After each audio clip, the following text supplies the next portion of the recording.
जळगावात काँग्रेसचा मेळावा संपन्न झाला। स्थानिक स्वराज्य संस्थांच्या पार्श्वभूमीवर या मेळाव्याला महत्त्व आहे। जास्तीत जास्त जेनझी हे आपल्या पक्षाकडे जोडा, काँग्रेस जिल्हाध्यक्ष अविनाश भालेराव यांनी हे आवाहन केलं।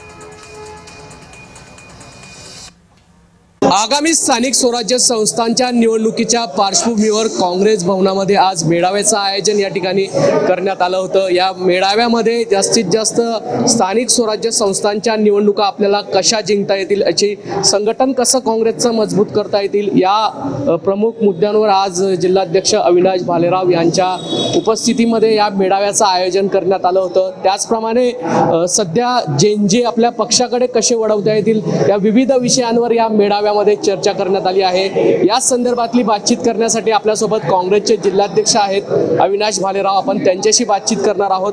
काय सांगणार, आगामी स्थानिक स्वराज्य संस्थांच्या निवडणुका जास्तीत जास्त कशा जिंकता येतील याच पार्श्वभूमीवर आज या मेळाव्याचं आयोजन करण्यात आलंय।